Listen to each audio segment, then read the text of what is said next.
All right, we're recording. All right. Shayla, I thought it'd be great if we had a conversation about some of your experiences that you've been having. How about you just start out with telling us when you started having these experiences recently? Thank you, Leemond. Yeah, okay, so, when is always a curious question when it comes to dream time and multidimensionality. But I can say, so backing up, I've been having experiences with both the Lemurian beings and the what I would call Egyptian beings for many, many, many years, about as long as I can remember.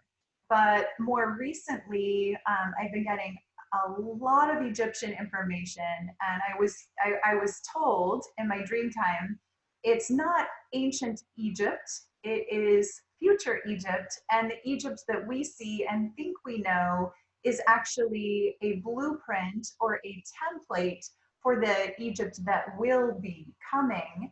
And it's sort of like there are these clues and they look like remnants there. However, they're actually more of, the artifacts are more of like a template or a blueprint for what will be coming, which is um, a higher dimensional Egypt, and with all of the gods and goddesses that we know and love. And yet it's all one. So in the idea of time as being, I like to call it a sphere, like if it's a ball, a sphere, you could say that we're here on the top, and then the past would be over here and the future over here. But because it's a sphere, it's non-linear, so you can tune into any point at any time because it's all happening at the same time. Even a sphere isn't really a big enough concept, but it's more manageable somehow. So I've had a lot of interactions with Isis. I've had a lot of interactions with the pyramids themselves and the healing work that's going on in there. The Hathors, the Lyrans, like the lion people and the cat people. But more recently, I've been contacted multiple times in my dream state by the Jackal people, which I was not really familiar with. And I'm still, not in, I don't know what they're called aside from Anubis, who's the jackal headed god that we see in the Egyptian sculptures and hieroglyphs and things.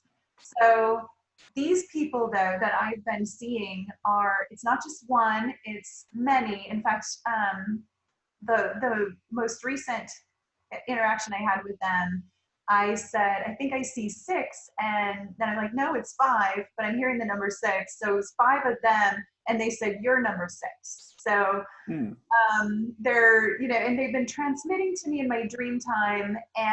But the thing is, I'm not really coming back with full cognizance. I'm coming back with a lot of imagery and visual. And what I get is downloads, like they're downloading me with information, and they're calling themselves Ascension guides. So they're assisting in an ascension process that we're having here. So far, that's just kind of where I can start. Well, that makes sense because Anubis would take the newly dead to the scales, and they would do the weighing of the heart versus the feather, and he would help them transition. So to think of a race of jackal beings helping people ascend that's interesting. So what sort of imagery have you been coming back with? Is it like anything that you've seen before? Is it multi-layered? There's a lot there I want to speak into. First of all, the heart versus the feather is really important, and they have shown me this in my interactions. I didn't realize that it was traditionally Anubis that was in charge of that part, but it totally makes sense to me now.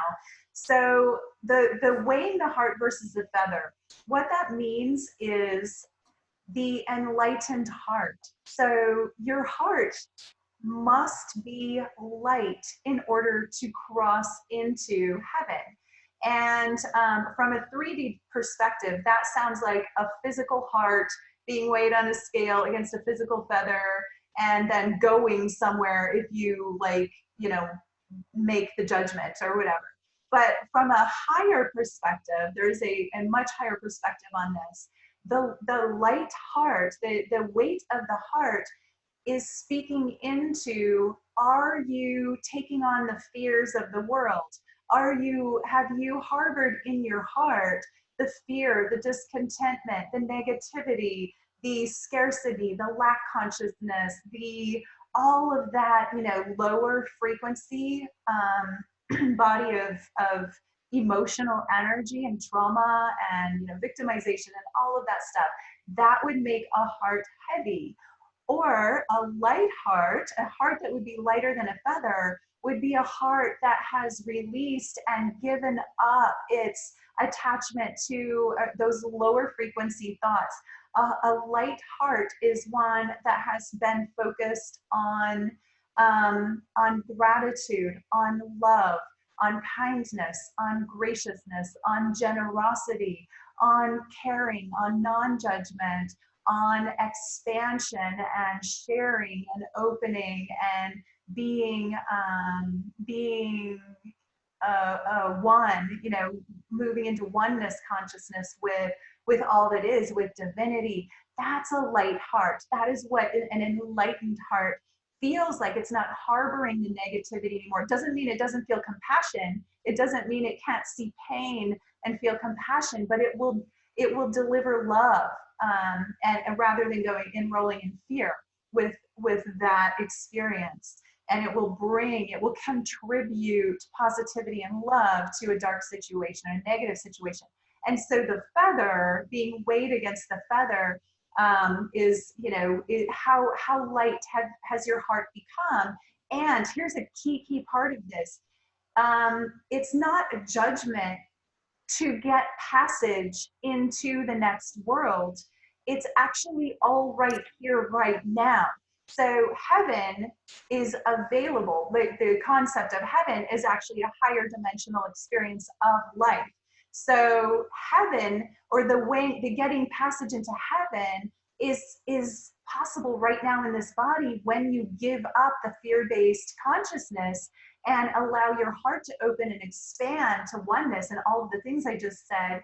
You experience a higher dimensional reality right here in this body. You don't have to be dead. In fact, it's very much important that we do this while we're living so that we can experience, that's the 5D, that is the ascension. And that's, now I'm seeing, just in talking this out, that's why Anubis is portraying his people as the ascension guides, because they are assisting us in enlightening our heart so that we can have that levity and ascend our consciousness. Ascension isn't going out of the body, just like going to any dimension of reality is not leaving the body. It's actually just raising your awareness, raising your frequency in the body, bringing more light into the body and opening the heart to have a greater experience of love and light and all of those light-hearted things. Right. So that's really very interesting. So it takes the present 3D physicality, and these ascension helpers, these guides, can help you experience heaven in the present moment now, as if it's an overlay over, like there's like a radio frequency. You tune into a higher frequency in order to enter into heaven, and these Jackal guides can help you get there, right? Yeah, exactly. And so, yeah, and what I want to talk about, like you mentioned, what do they look like, or who, you know, so I want to talk about what these beings look like. I only know the name of Anubis. I don't know, I'm sure there's a name for their race. I haven't tuned into what that is yet. I'm sure someone knows.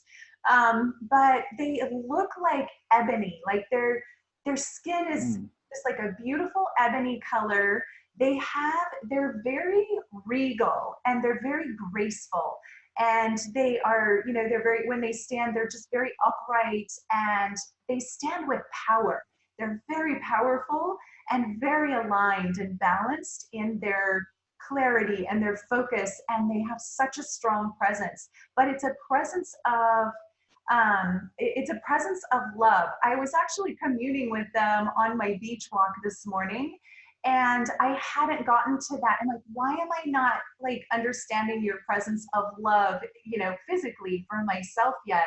And they told me it's because you're still viewing us as something other than what we are, and what we are is your brothers. And when I tuned in and aligned with brother energy, I was like, oh, my heart opened up to them, and then I could receive their love, the experience of, oh my gosh, they really are holding this beautiful love frequency. But I was still seeing them as something separate or different, or something I wasn't fully familiar with. But when I tuned into brother with them, it was like, Mm-hmm. oh, now I feel their love and what they're about. And that's a really good analogy for anytime something shows up that we don't understand and it looks and seems different or Mm-hmm. separate from us. It can be hard to feel love because we don't understand it. It's sometimes hard to love what you don't understand. But when, like, just that word brother, we're your brothers, it's like, oh, now I can feel the beauty in that. And also they're not putting themselves above me or anybody else, and I'm not putting myself above anyone else. So brother has, siblings, like we're Right. peers versus we're going to, be your guru or something like that. um, Sure. so again, speaking about their appearance, the brothers, I see them, they're masculine in that they're kind of like warriors, and I see them in some sort of like a headdress, some gold, some like they wear something around their neck, and like the kind of like the Egyptian style, almost like a golden skirt. But Mm-hmm. they're masculine, but they have this beautiful femininity as well. Like there's really a balance. And then the females also, they're very feminine, but they're also very powerful and aligned and masculine. So it took me a while to even recognize the difference between male and female. But then once I understood it, it was very clear. It was just, again, like when you look at a cat, you don't know, is that a male or a female? And some, Right. too. And maybe it's less important, but I do get that they do have, clear male and female roles that they play. But they're very balanced in that male, female, masculine, feminine energy within themselves. And then where they reside, the way I see it is, it's of course, okay, so all dimensions are layered. They're all here now when our consciousness is there, right? So when my consciousness is with them, it's here. And when my consciousness is here, it's here. But there is no real, this is like the infinite space and time. There is no space or time. It's a matrix that we live in. Mm. So I know I'm kind of speaking lofty, ideas there, but let's just say where they live, where they reside, the way I saw it is I could actually see the grid around them. Like the grid work was blue, the crystalline blue grid. That's kind of where I visit them or where I meet them when I'm in my dream time. And it also is a chamber where there's a healing table. The first several times that they showed up, that I was aware of being present with them, I was lying on a table in, it's a chamber, but it was also sort of open. But I understood it to be, like a space that we were residing in. And they were guarding me. They were watching over me as I was being given information, Mm. being trained in some way. So they were really guardians for me while I was in training or elsewhere with my consciousness. Okay. So did these beings initiate contact with you, or did you seek them out and then a few nights later they showed up? How did that come about? I was unaware of their existence, Okay. other than, I mean, I was familiar with the god Anubis from Egypt, but I was completely unaware that there was a race of beings that were jackals like that. It wasn't even in my thought form. I wasn't consciously thinking of it. It was somewhere in there, obviously. But so when I first met them, it was them. It was me becoming aware of their presence and waking up literally on that slab and seeing them all around me. Which at first I was like, "Whoa, where am I?" But I was not in fear. It wasn't scary because they had this beautiful, loving, grounded, powerful protector presence, and I knew that it was for me. I really got them as for me versus they weren't there to scare me or anything like that. So I went straight into, oh wow, where am I? This is interesting. What's happening here? Curiosity. So this morning, when you were doing your walking meditation at the beach, uh, did you hold an intention to meet with them as you were walking, or did they initiate with you? I had experienced them in my dream time at some point last night. I'm in Anna Maria Island. I always have very interesting dream time here. It's totally surrounded by water, so Right.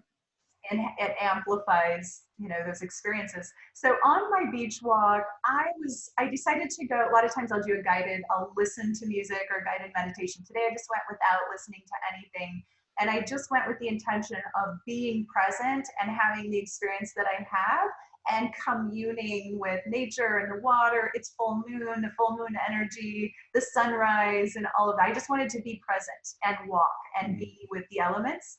And so in that experience, I started, I guess, remembering them, or they came into my awareness. I wasn't thinking about them. I was just walking and being, Right. and they came into my awareness, and that's when we had the communication about them being my brothers. Like, think of us as your brothers, and Right. that opened my heart so much. And I'm just walking, and suddenly I had this heart opening when I got that, and I felt their love. And I probably had tears coming down my face. I just got filled with gratitude, and then that was just overflowing from me. And I was overflowing gratitude to the water and the sand and the sky and the people and the birds and the sea creatures. So they Right. were really giving me a gift of expansion into heart energy once I could get there. That was for me like a doorway for me to walk through with them. Do you get the sense that they're here to help everyone I ascend?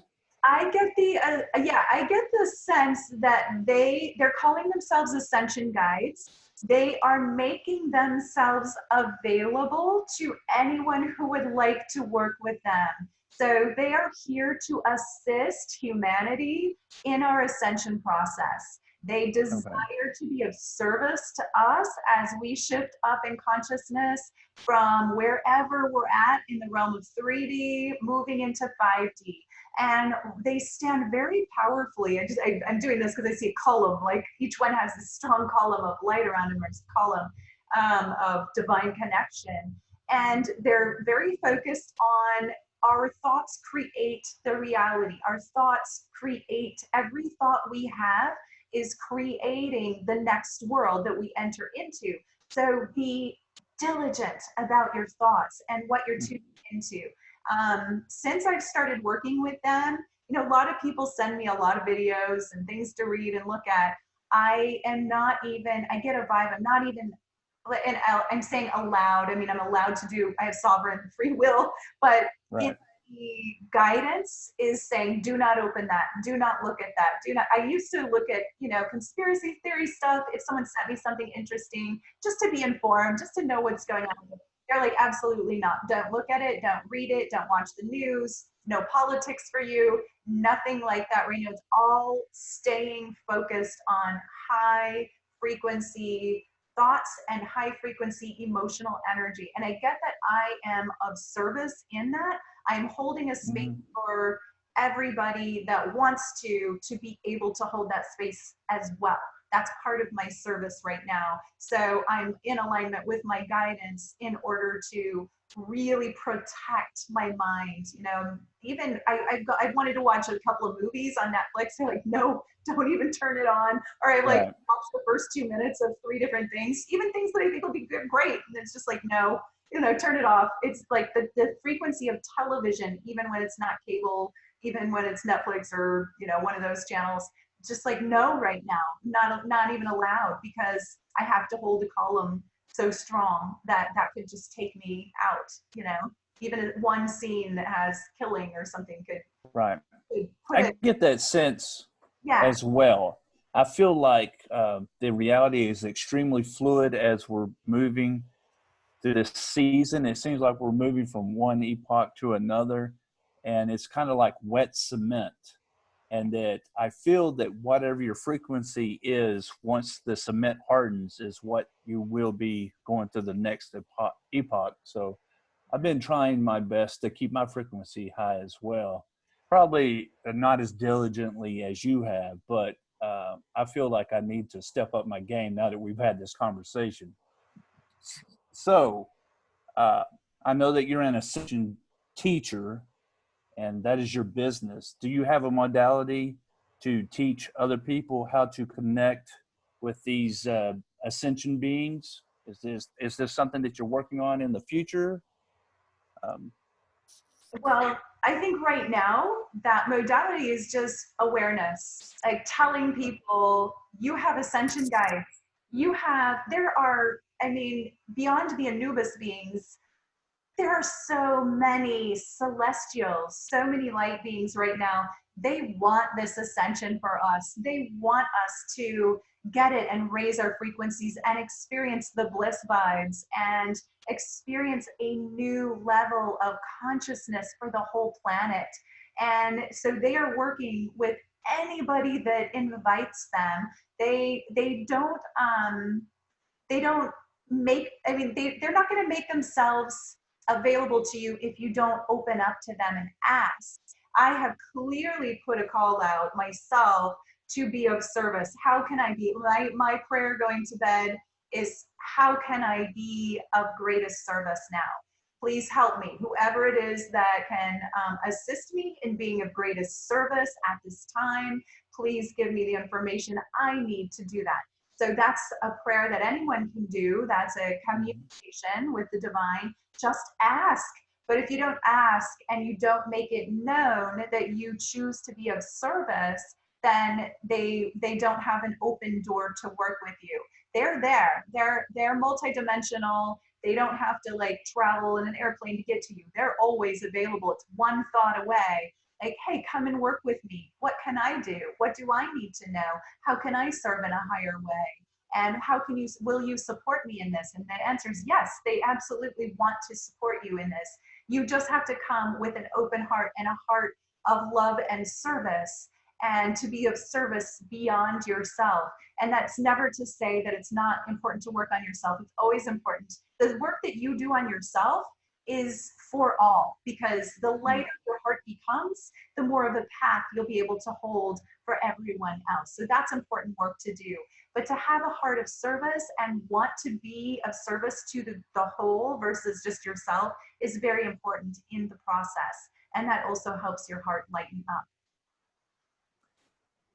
okay, so uh, have they given you any like indication, in the future? Like, is there a shift? Is there a mass shift in global consciousness? Are they hopeful? Do they have a very hopeful message when they come to you?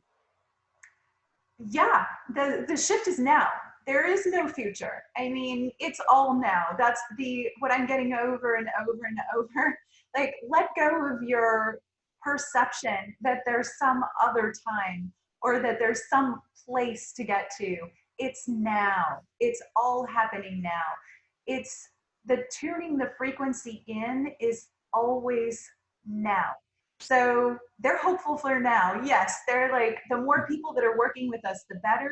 Those grid lines that I saw are connecting everybody that's working on the ascension and everybody that's receiving that information. They are pathways that you can tune into. Tune in to the ascension pathways. They are there, and the more of us that contribute to those lines, that grid work, the stronger they get, the brighter they get. I see them like in brighter and brighter and brighter as more people are turning on, and the brighter they get, the more energy is available for more people to ascend their consciousness. So remember, it's not that you have to go anywhere, you just have to tune in to the frequency of an ascended consciousness, of a higher feeling and thinking experience, and tune out the frequencies of negativity, of powerlessness, of control, of lack, of negativity in any form. And that does not mean, I'm like getting a little ding here, it doesn't mean that like you always want to approach with compassion. It doesn't mean if you see someone in pain that you're supposed to look the other way. I'm just making a distinction here. Contribute to that person in pain, but don't align with the pain. Be compassionate about the pain, but don't judge the pain. Contribute love, but don't go into fear or alignment with fear. Lots of people are in fear. They're not being judged. It's a frequency that they're experiencing that, in order to ascend and experience the ascension frequencies, you have to give that up. And that is a choice. But we don't judge anybody for feeling that way. We all have fear sometimes, but just to know, it's always our choice where we focus. If you find yourself in fear, pull yourself out.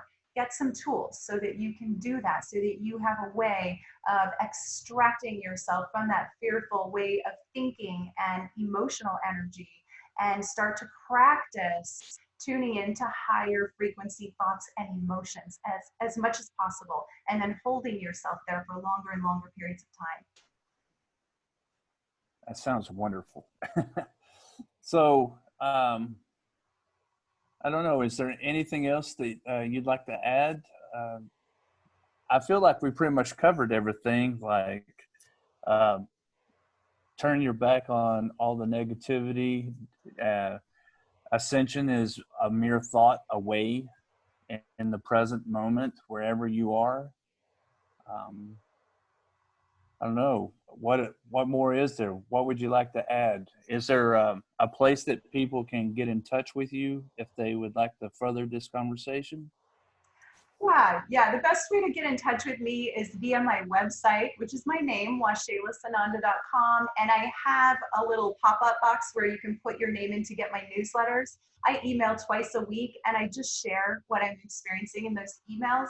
So that's really a great way. Also my YouTube channel, and I have an Instagram. So it's easy to find me if you can spell my name. I'll try and make that available.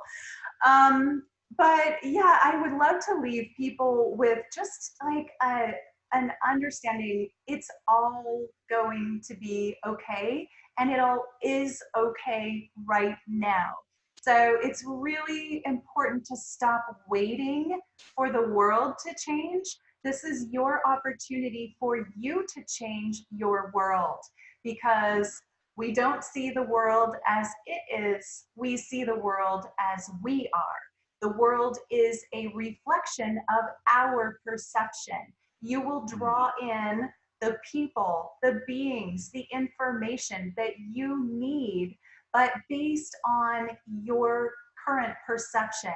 So if you're running lower frequency thoughts, feelings, and ideas, you're going to draw those experiences back to you until you start to realize, oh, wait, this isn't the experience that I want. It's up to you to change that and raise your frequency, raise your thoughts, raise your emotions to a higher level, and just practice gratitude, practice generosity, practice love. And then those are the things that your world will start to reflect. And you need to do that right now. Don't wait until the world changes to change your heart. Practice changing your heart today, right now, in this moment. And that's what will make the world change. That's a great message. I think you said it all, and I think we will leave it right there, Waxela. Thank you for sharing that beautiful message, and I hope it reaches a great deal of people. Thank you so much, Leemond. You're such an awesome host, and thanks for showing up and having this conversation with me. I really appreciate you. Have a great day. All right.